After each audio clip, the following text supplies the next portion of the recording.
The world had barely caught its breath from the Great War when shadows of a new, darker threat began to gather over Europe.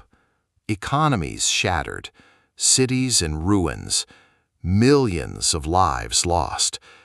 And yet, humanity had no idea that the storm was only beginning. After the First World War ended in 1918, Europe was a continent in ruins. Cities lay in rubble, economies were weakened by years of fighting, and millions of lives had been lost in the trenches. The peace treaties, including the Treaty of Versailles, were fragile, offering little more than a thin veneer over deep scars and unhealed wounds. Germany, defeated and humiliated, faced crushing reparations, skyrocketing unemployment, and widespread poverty. In this climate of despair and anger, extremist voices began to rise, promising the German people a return to lost greatness.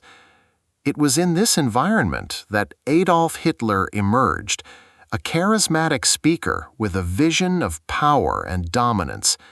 He promised to restore Germany's pride, rebuild the military, and expand German territory, claiming it as the Third Reich.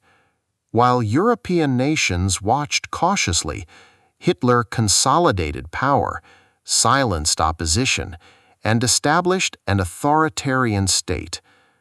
Meanwhile, Italy, under Benito Mussolini, was moving toward a fascist regime, setting a precedent for the rise of authoritarian powers across the continent.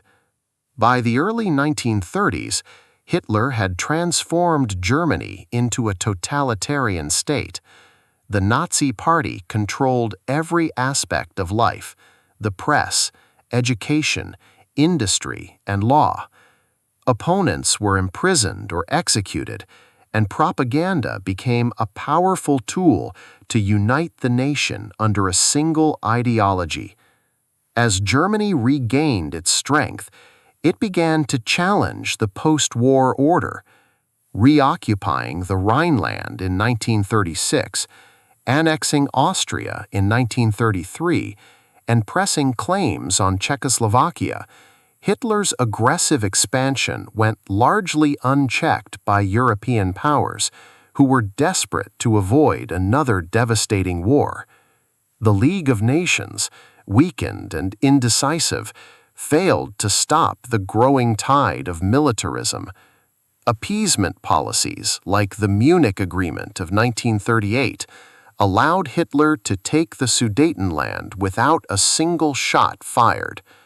Meanwhile, the world watched as alliances shifted, economies struggled to recover from the Great Depression, and the stage was set for a new global conflict.